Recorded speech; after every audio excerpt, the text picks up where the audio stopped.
Imagine having absolutely limitless resources. Right. I mean, I want you to seriously put yourself in this headspace for a minute. Billions of dollars sitting in your accounts. Highly liquid.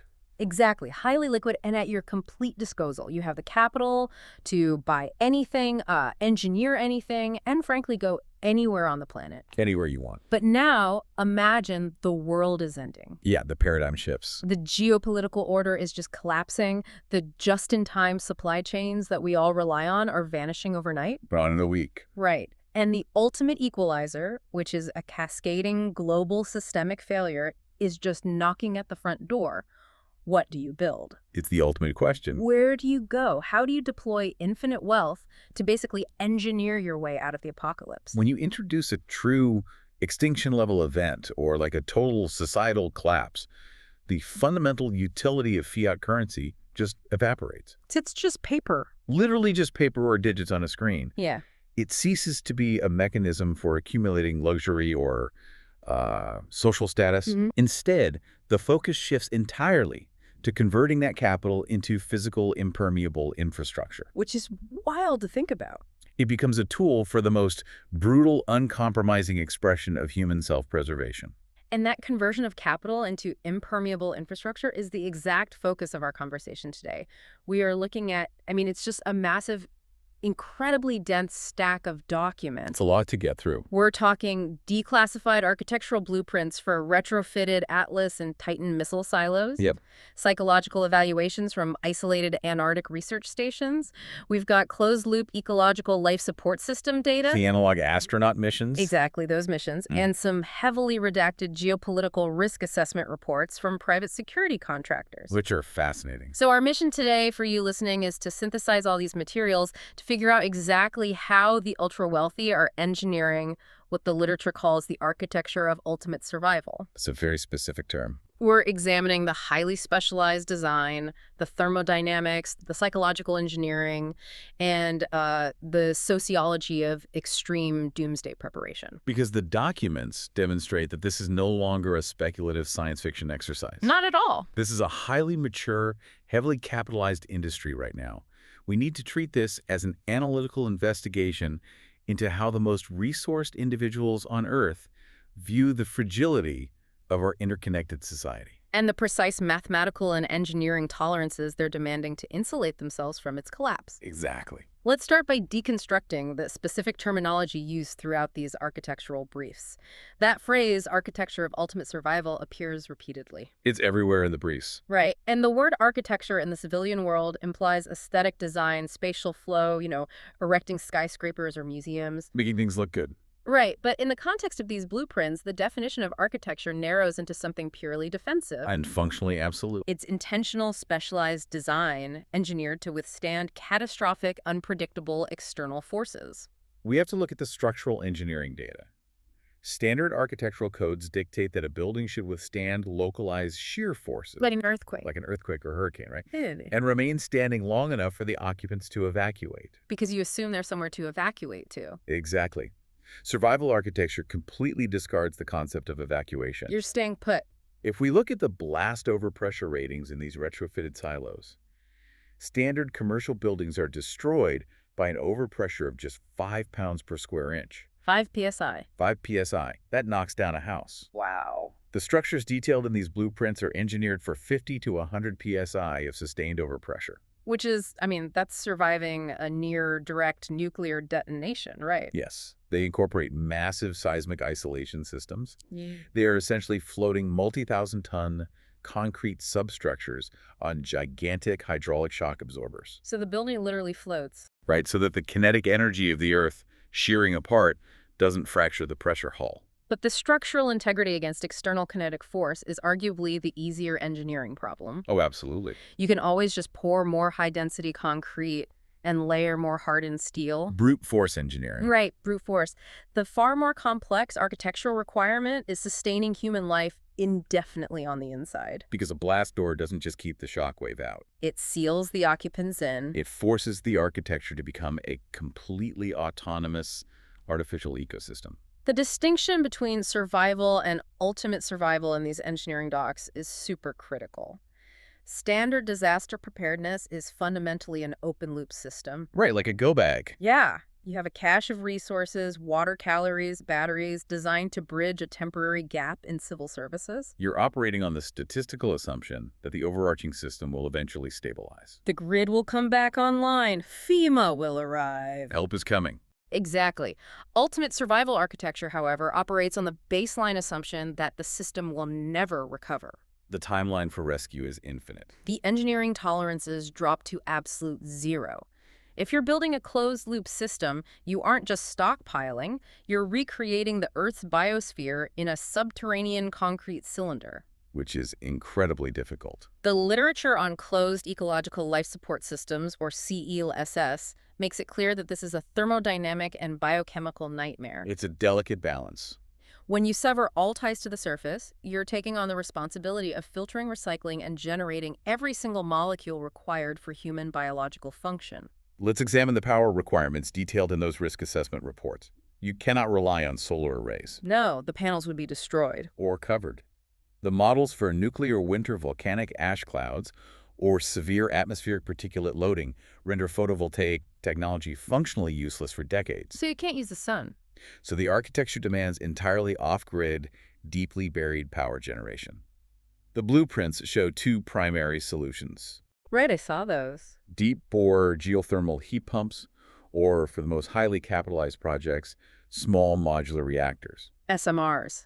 Basically mini nuclear power plants. Exactly. But the implementation of an SMR in a sealed subterranean environment introduces a massive thermodynamic bottleneck. A huge one.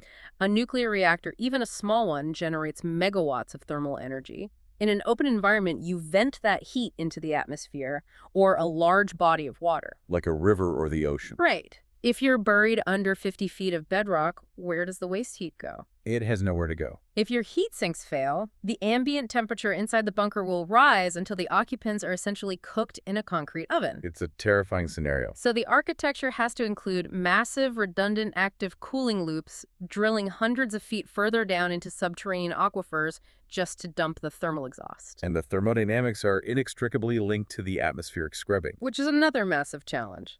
A sealed bunker is a highly toxic environment. Yeah. Humans constantly exhale carbon dioxide, which becomes lethal at a concentration of just a few percent. You literally poison your own air. Right, but you also have volatile organic compounds off-gassing from the construction materials Plastics, the electronic. and the biological waste.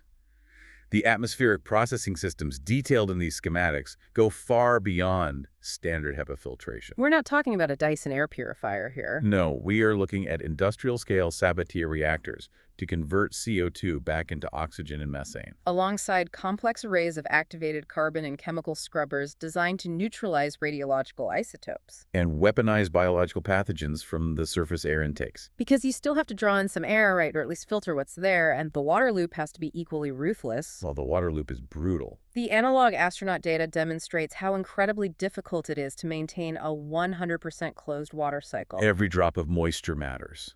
Every drop, from washing, from food prep, from human urine, and even the ambient condensation from human breath and sweat has to be aggressively captured. Run through multi-stage reverse osmosis. Treated with high-intensity ultraviolet sterilization and cycled back into the potable water supply. It's necessary for survival. But there is a massive psychological barrier of drinking recycled urine that occupants just have to overcome. It's the yuck factor. Yeah, because introducing fresh water from an external aquifer carries the risk of heavy metal or radioactive contamination. You just can't risk it. That brings us to the agricultural requirements. Food. Right. The idea of stockpiling a 50-year supply of freeze-dried food is logistically unfeasible for a large population. And nutritionally deficient over a multi-decade timeline. You can't just eat MREs for 30 years. Exactly.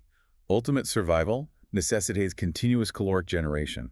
The blueprints dedicate massive spatial volume to hydroponic, aeroponic, and aquaculture systems. But growing food without sunlight is astronomically energy intensive. Let's break down the math on that because the caloric requirements are staggering. They really are.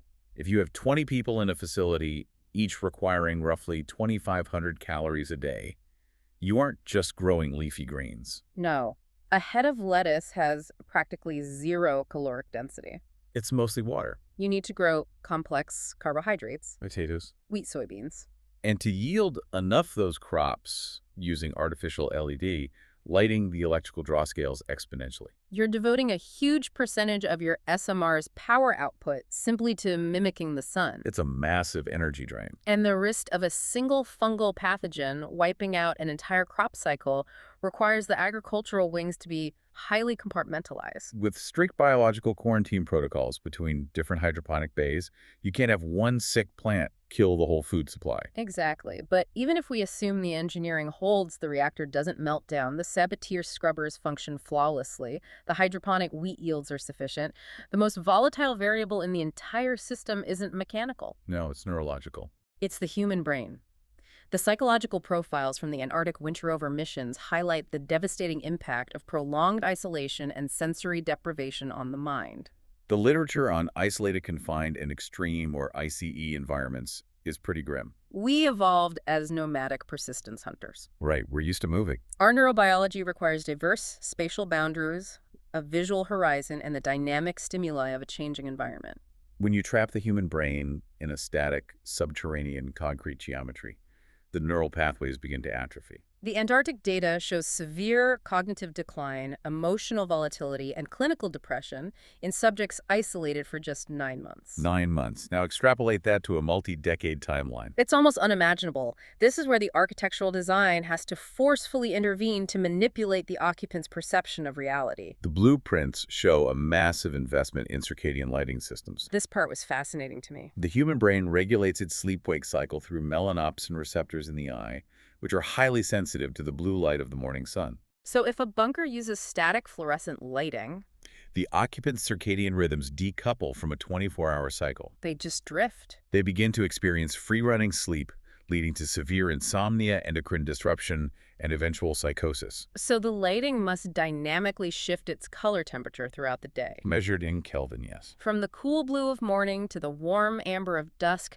to biologically trick the brain into maintaining temporal stability. But the manipulation goes far beyond lighting. The spatial volume itself has to be weaponized against claustrophobia. How so? If every corridor is the same width and every room has an 8-foot ceiling, the brain's spatial mapping system, specifically the grid cells in the entorhinal cortex, becomes compressed and highly agitated. The architecture forces spatial diversity. Yes.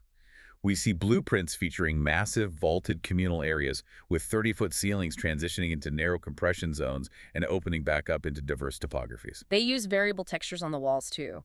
Rough, stone, smooth, wood grain, living green walls. It's a deliberate implementation of fractal geometry to provide the brain with the complex visual and tactile data it requires to stave off sensory starvation. The sheer capital required to execute this level of engineering, Ugh. the nuclear reactors, the blast doors, the closed-loop ecological life support the neuroarchitectural design. It's just staggering. We're looking at facilities that cost hundreds of millions, if not billions of dollars, to construct and maintain. Which naturally filters our analysis to a very specific demographic. The ultra-high net worth individual. Right, the billionaires, which transitions us to the geopolitical and economic reality of these structures. The level of capital required fundamentally changes the nature of the preparation. For the vast majority of the population, disaster preparedness is an exercise in risk mitigation and compromise. You balance the probability of an event against your available liquid assets. But when a billionaire allocates a fraction of their net worth to one of these facilities, they are not engaging in standard preparedness. They are executing a geopolitical put option. That's a great way to phrase it.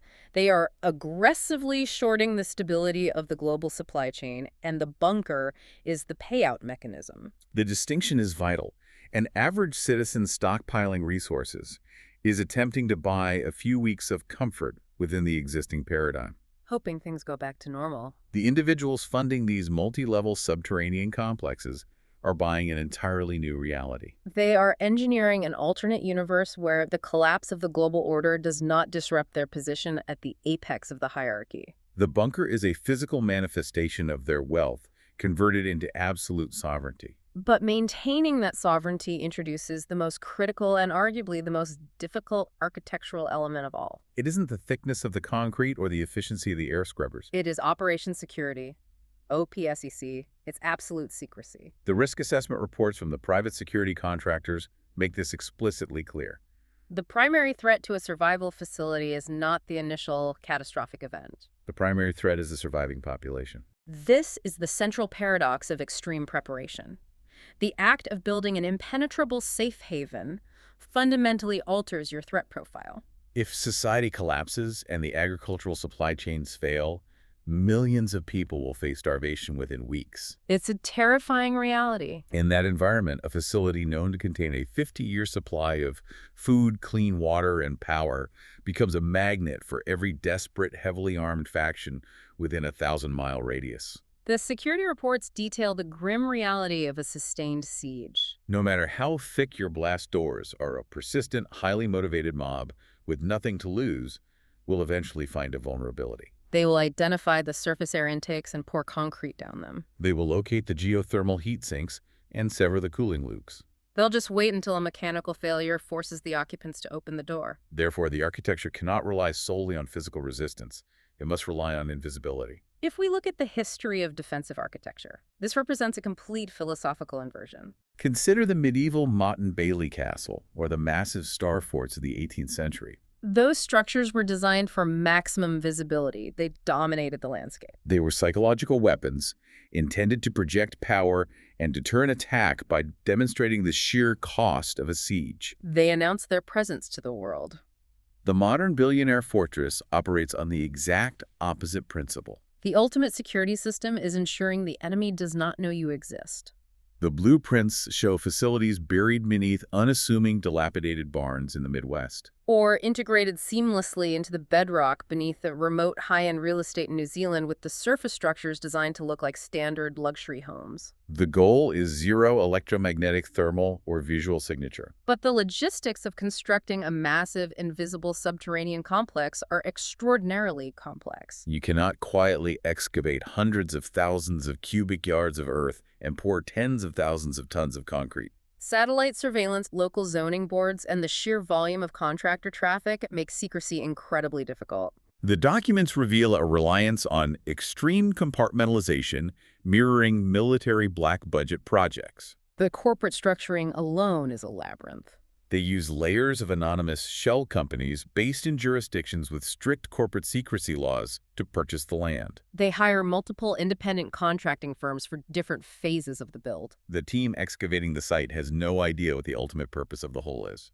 The team installing the HVAC system is brought in under strict non-disclosure agreements with financially ruinous penalty clauses. And they often have no idea who the ultimate beneficial owner of the property actually is. The excavation dirt is meticulously spread across hundreds of acres of agricultural land or hauled away in disguised transport vehicles in the middle of the night to avoid raising suspicion from neighbors. It is a massive, highly coordinated covert operation conducted by private citizens against the ambient surveillance of the society they live in. And this points to a profound psychological and sociological friction. The individuals deploying this capital are the apex predators of the current globalized system. Their fortunes are entirely dependent on the interwoven grid of global commerce, international law, digital finance, and hyper-efficient supply chains. It is the ultimate irony. They are the primary beneficiaries of the ecosystem, yet they are the ones spending hundreds of millions of dollars to violently sever themselves from it. Does this suggest that the extreme accumulation of data, geopolitical intelligence, and capital inevitably leads to a hyper-awareness of systemic fragility? It certainly seems that way. If a tech CEO whose entire empire relies on Taiwanese semiconductor manufacturing and global shipping logistics is secretly burying a bunker in South Dakota, do they fundamentally lack faith in the resilience of the system they helped build? The risk assessments suggest a deep pessimism regarding complex systems. They analyze the concept of elite panic. Elite panic. That's a fascinating concept. When you possess extraordinary wealth, your perception of risk shifts. You recognize that the highly optimized, just-in-time nature of the modern world leaves absolutely zero margin for error. A single black swan event. A Carrington event-level solar flare destroying the electrical grid, a highly lethal engineered pathogen, or a rapid AI singularity could cause the entire house of cards to collapse in a matter of days. Furthermore, extreme wealth amplifies the basic human anxiety of mortality.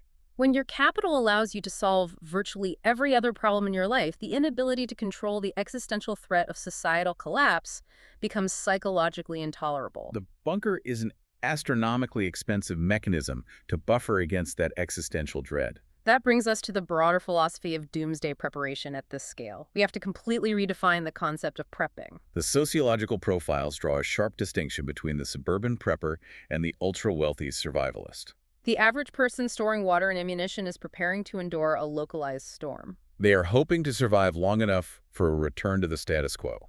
The billionaire bunker is not designed to endure a storm. It is designed to act as a seedbed for rebuilding civilization. It is a shift from endurance to resurrection. And that shift requires preparing for an entirely unquantifiable threat matrix. If you are preparing for a specific event like a hurricane, the engineering requirements are bounded. You know, the maximum wind speed, the maximum storm surge. But a doomsday scenario is inherently boundless. You do not know the mechanism of the collapse. Therefore, the architecture must be omnidirectional. The engineering documents show this omnidirectional approach clearly. The air filtration must be equally adept at scrubbing radioactive iodine-131 from a nuclear exchange as it is at neutralizing a weaponized strain of Marburg virus. The structural engineering must withstand the kinetic shock of a localized blast, the seismic shear of a tectonic event, and the electromagnetic pulse of a high-altitude nuclear detonation. You are forcing engineers to design against infinite permutations of catastrophe. But mathematically and physically, 100% security is an illusion. There is always a vulnerability. A microfracture in a cooling pipe, a software glitch in the atmospheric monitoring system, a mutation in the hydroponic fungal biome. The pursuit of ultimate survival is an asymptotic curve. You can get infinitely close to absolute security, but you can never actually touch it. Which means the true utility of the bunker, at least in the present moment, is entirely psychological. It functions as the ultimate geopolitical insurance policy. The owner pays a massive premium for a facility they desperately hope to never use. But the mere existence of the facility provides immense psychological comfort today. It allows them to operate in a highly volatile, highly chaotic world with the quiet knowledge that they possess a trump card. They have purchased an illusion of total control. The cost of that control, however, extends far beyond the financial expenditure. The sociological and psychological data from the analog environments forces us to examine the friction of extreme isolation. The architecture of ultimate survival is fundamentally and aggressively exclusionary. It is designed to physically manifest a boundary between the worthy and the unworthy, the prepared and the doomed. The psychological profile suggests that maintaining sanity in a post-collapse environment requires a massive cognitive dissonance. Imagine the scenario. The heavy steel doors are locked, the biometric seals are engaged, the SMR is humming, the occupants are entirely secure. But the external biometric sensors and surface cameras are transmitting the reality of the collapse. The occupants are forced to reconcile their total safety with the knowledge that billions of people, including their extended families, their employees, the entire society that elevated them to their position of wealth, are perishing on the surface. Sociologists refer to this as survival guilt, amplified to a civilization-wide scale. Humans are intrinsically social, empathetic organisms. To intentionally sever oneself from the suffering of the species requires severe psychological buffering. The document suggests that occupants often adopt a custodial narrative to justify their survival. They view themselves not as hoarders, but as the Noah's Ark of human culture and genetic viability. They rationalize the exclusion by adopting the immense burden of eventually repopulating or rebuilding society when the external environment stabilizes. But the internal sociology of the bunker presents an even greater threat than the psychological guilt. This is the ultimate Achilles heel of the entire concept, heavily detailed in the risk assessment reports from the private security firms. You can engineer the perfect thermodynamic loop. You can build a flawless Sabatier reactor, but you cannot engineer away the volatility of human nature within a confined space. Economists refer to this as the guard labor problem. A billionaire entering a bunker does not possess the physical skills to operate the nuclear reactor, maintain the hydroponic bays, or provide tactical security against a surface breach. They require a staff of highly trained professionals, ex-special forces operators, nuclear engineers, botanists. And the moment the massive steel door seals shut the geopolitical order that gave the billionaire, Their power instantly evaporates. The fiat currency in their bank accounts is now mathematically meaningless. The legal framework that enforces employment contracts is gone. The state apparatus that protects private property no longer exists. So what prevents the head of the security detail, the individual with the tactical training, and the monopoly on violence within the bunker, from simply looking at the billionaire and saying, your money is worthless? Wow. Aha. I am in charge now. The security reports show that this exact scenario terrifies the individuals commissioning these structures. They propose deeply complex, often dystopian solutions to maintain the hierarchy. They suggest using combination locks on the food supply that only the owner knows. They float the idea of algorithmic disciplinary collars for the security staff. They try to enforce a reliance on the owner's unique biometric data to access critical systems. But those solutions are incredibly fragile. Relying on a combination lock or a biometric scanner against a team of highly trained, desperate individuals is a losing proposition. Max Weber's sociological theories on authority make it clear that power requires legitimacy. In the modern world, the billionaire's authority is legal rational. It is backed by the laws and currency of the state. Without the state, that authority vanishes. To maintain control in a bunker, the leader would have to instantly transition to charismatic authority, essentially forming a cult of personality, or rely purely on coercive violent force. And operating a highly complex, technologically sensitive, closed-loop ecosystem through pure coercion is virtually impossible. If you antagonize the engineer who understands the thermal dynamics of the SMR, you jeopardize the entire facility. The social architecture of the bunker is infinitely more fragile than the physical architecture. The sheer density of interpersonal friction stripped of all external societal pressure release valves creates an incredibly explosive environment. It is a high-tech subterranean pressure cooker. When we synthesize all the data from the documents, a complex picture emerges. We started by deconstructing the engineering, the sheer brute force required to build a structure that can withstand kinetic strikes, while internally managing the delicate thermodynamic and biochemical balance of a closed ecological loop. We examine the necessity of sensory manipulation using circadian lighting and fractal geometry to prevent the neurological collapse of the occupants. We explored the paradox of extreme wealth, observing how the apex beneficiaries of a hyper-connected world are using their capital to engineer their own absolute isolation, relying on an unprecedented level of operational security to render themselves invisible to the chaos they fear. We analyze the philosophy of omnidirectional preparation, the attempt to mathematically engineer against the infinite permutations of a global collapse. We identified the psychological function of the bunker as a mechanism to exert control over existential anxiety. And finally, we confronted the sociological reality, the profound exclusionary nature of survival architecture, and the terrifying fragility of the social contract when stripped of the state apparatus that enforces it. Ultimately, these blueprints, psychological profiles, and risk assessments are more than just technical documents. They are a mirror reflecting the deepest, most primal human instinct for self-preservation, taken to its absolute logical and structurally extreme conclusion. They highlight our profound anxiety regarding the complex, highly optimized, and incredibly fragile global society we have constructed. While you listening to this might not be secretly contracting a firm to bury a $50 million nuclear-powered habitat under a mountain range, the core psychological driver is entirely universal.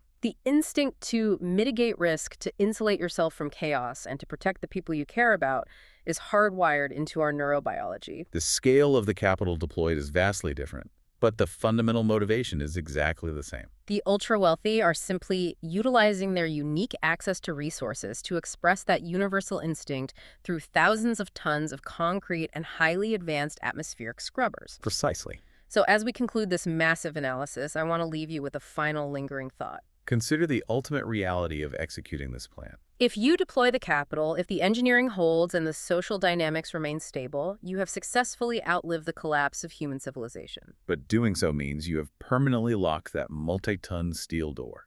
You have committed to spending the remainder of your natural life in a highly curated, artificial, concrete terrarium, watching the rest of the species fend for itself on the surface through a bank of biometric monitors.